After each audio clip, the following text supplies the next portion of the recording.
자, 이런 상황에서 여야가 한 목소리를 내는 것도 있습니다. 여야가 헌법재판소를 향해서 윤 대통령 탄핵 심판 결론을 좀 빨리 내려달라고 같은 목소리로 촉구하고 나섰습니다.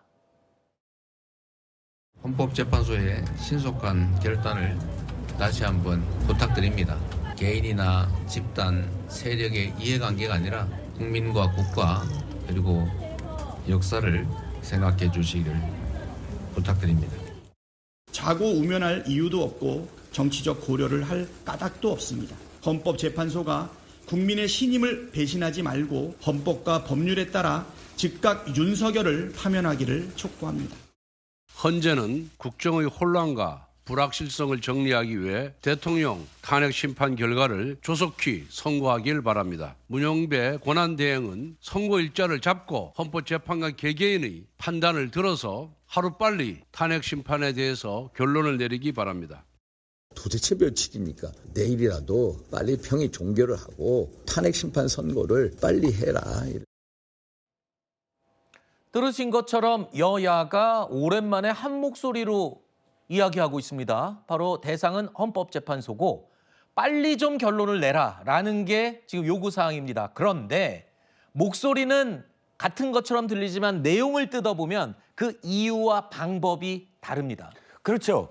바로 말씀하신 대로 빠른 선고, 이건 사실 국민들도 원합니다. 너무 지체되고 있고 헌재의 어떤 선고 결과에 대해서 피로도가 누적되고 있어요. 그런데 들여다보면 각자의 어떤 정파적 또는 정당의 이익이 달려 있습니다.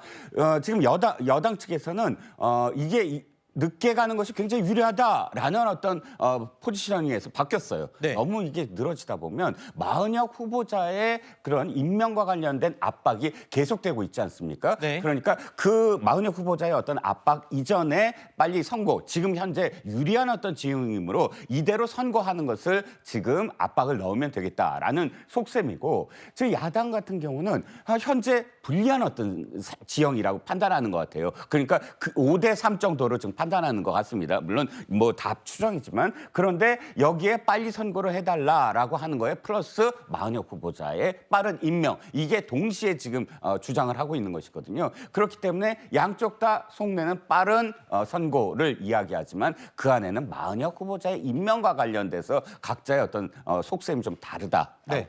표현하고 싶죠. 간단하게 정리하면 이겁니다. 여당에서는 빨리 선고해라 이거고요. 야당에서는 빨리 선고해라. 그런데 마은혁 재판관 임명하고 빨리 선고해라 이거네요. 아닙니다. 그렇지 않습니다. 마은혁 재판관 임명과 관계없이 네. 헌법재판소가 빠르게 판단해달라라는 것이 지금 그래요? 민주당의 입장입니다. 왜냐하면 지금 저희가 볼 때는 이번 12.3 비상계엄의 내란 사태에 대해서는 헌법재판관 모두가 8대 0의 어떤 인용 결정을 내리지 않는 다른 방법은 없다라고 보는 것인데, 지금 여당이 갑자기 바꿨다라는 것은 최근에 나오고 있는 5대3 헌법재판관 세 분이 어떤 이 각하의 의견을 갖고 있는 거 아니냐, 이런 보도들이 쏟아지다 보니까 이상 5대3의 교착 국면이라면 6명이 절대 안 되기 때문에 인용이 안 될 것이다. 그렇기 때문에 빠르게 선고해도 아무런 문제가 없을 것이다. 윤석열 대통령의 복귀가 이루어질 수 있다. 이런 기대감 때문에 그런 것인데, 저희가 볼 때는 국민들을 더 고생시키지 않고 빠르게 판단을 해준다고 한다면, 헌법과 법률과 양심에 따른다면 이것은 8대 0이 무조건 나올 것이다. 이렇게 보고 있습니다. 알겠습니다. 오늘은 3월의 마지막 날입니다.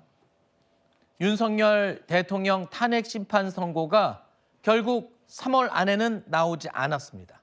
그러면서 이제 4월로 넘어가게 됐는데요. 역대 대통령 탄핵 심판 가운데 최장기간 심리를 이어가고 있습니다. 하지만 과연 그럼 4월에는 결론이 날 것이냐? 일각에서는 이 또한 예측할 수 없는 상황이다라고 이야기하고 있습니다. 오늘 채널A 라디오쇼 정치 시그널에 나온 헌법연구원 출신 황도수 교수도 현재 선고가 늦어지는 배경에 이런 관측을 내놨습니다. 재판을 하다 보니까 새로운 사실들이 등장하고, 또 그 과정 속에서 재판을 서둘다 보니까 재판이 좀 불공정하기도 했었고, 또 부실하기도 했었고 일단 법리적으로 의견 충돌이 있을 수도 있고 제가 볼 때는 이미 어떤 형태든지 결정문은 준비돼 있을 것이다라고 이제 볼 수 있고요. 정치권이 좀 조용해지면은 조금 적당히 끌다가 선고하면 좋겠다 싶은데 네. 이런 식으로 극단으로 치닫게 되면 차라리 빨리 결정을 해서 그냥 국민들을 안정시키는 것도 한 방법 아닌가 하는 생각이 들 정도로 사실은 재판관님들이 이 부분을 결정하는데 좀 난감한 상황 아니겠느냐. 조금 전에 잠시 얘기를 들어봤지만 헌법재판소의 결정이 지연되는 배경에는 재판관들의 의견이 첨예하게 엇갈리기 때문이 아니냐라는 추정들이 여기저기서 쏟아져 나오고 있습니다. 자, 맞는지 안 맞는지는 아무도 확인할 수 없는 상황이긴 하지만 뭔가 논쟁의 여지가 있으니까 판결을 못 내리는 게 아니냐 이런 지금 이야기가 나오고 있습니다. 그런데 헌법재판소도요. 마냥 이렇게 시간을 끌 수만은 없습니다. 왜냐하면 4월 18일에는 문영배, 이미선 재판관의 임기가 끝나고 퇴임을 해버리기 때문입니다. 만약에 이 시기를 넘어버리면 이른바 데드락, 아예 헌재가 마비되는 상황이 올 것이다. 이런 내용들이 오늘 조간신문에 쏟아지더군요. 이 사실 지난주에 한덕수 총리, 한덕수 권한대행에 대한 헌재 인용 결정이 나면서 나오기 시작을 했어요. 네. 물밑에서는.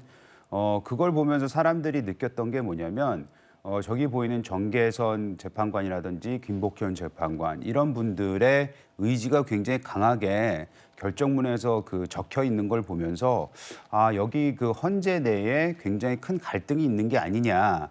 따라서 아까 말씀하셨듯이 8명 중에서는 최소한 6명이 인용 결정을 해야지만이 대통령 탄핵이 결정이 되는데 최소한 3명 정도가 네. 지금은 각하 내진 기각 이거를 논하는 게 아니냐 이렇게 지금 사람들이 예측을 하고 있는 겁니다. 네. 소위 말하는 데드락 즉 교착 상태에 지금 이루어졌다 있는 거거든요. 그런 것 때문에 지금 4월 18일이 되면은 그럼 6명으로 줄니까 그러면 헌재가 아예 기능이 마비가 되지 않습니까?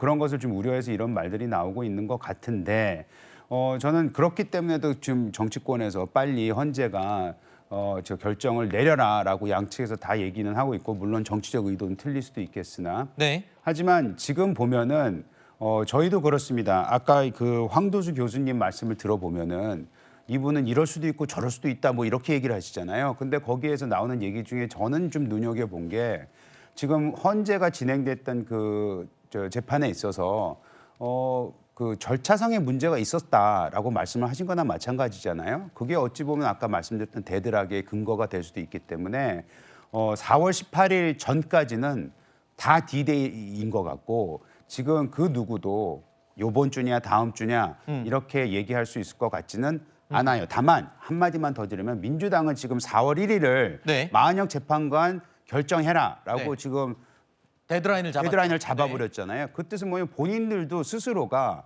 아 이거는 굉장히 늦게 되니까 마은혁이라도 빨리 집어넣자 이런 정치적 계산이 깔려 있다고밖에 볼 수 없죠. 네. 이게 궁금합니다. 이재명 대표도 그런 얘기를 했어요. 지금 헌법재판관들이 우주를 어깨에 짊어진 만큼의 무게를 견디고 있지 않겠느냐. 네. 그만큼 부담이 크다는 말일 텐데 만에 하나 지금 임기가 끝나는 이 재판관 두 분이 그 부담을 이기지 못해 그냥 결국 마무리를 하지 못하고 임기가 끝난다. 그러면 윤 대통령에 대한 탄핵 심판은 그냥 무기한 연장이 되는 건가요? 그럴 수 있죠. 왜냐하면 헌법재판소 법에 따르면 심리 개시 요건이 7명으로 돼 있습니다. 그렇죠. 그렇기 때문에 지금 8명의 재판관도 완전체라고 할 수 없고 그중에 2명, 이미선, 문영배 두 재판관의 임기가 4월 18일로 종료되는데 만약에 본인들이 이런 상황을 인지하면서도 그냥 결론을 내리지 못하고 간다는 거는 사실 상상하기 어렵습니다. 평생 법관으로 이 업무를 보았고 헌법에 대해서 하고 숙고하는 업을 했던 분들이 그런 무책임한 선택을 하지 않을 거라고 생각하고 나아가서 지금 구성된 진보, 보수 뭐 여러 추천 몫의 재판관들도 법조인으로서 이거는 기각각하가 나올 수가 없습니다. 많은 네. 법조인들이 정파를 떠나서요. 기각 결정문 쓸 수 있는지 서로 묻습니다. 아니요. 쓸 수 없을 거라는 겁니다. 더더군다나 이 면죄부를 준다는 거는요. 단순히 법적으로 면책을 주는 게 아니라 이런 행위를 차기 대통령도 지금 윤석열 윤석열 대통령도 제2, 제3으로 할 수 있도록 헌법적으로 면허증을 교부하는 겁니다. 그런 선택을 과연 할 수 있을까요? 지금 네. 교착 상태가 있다면 아마 절차적인 부분과 관련해서는 있겠지만 인용 기각에서 저는 의견이 갈릴 거라고 생각하지 않습니다. 알겠습니다. 결국에는 이번 주를 또 기다려 봐야 될 것 같습니다. 이번 주가 안 되면 또 다음 주까지 또 기다려야 되는 상황이죠.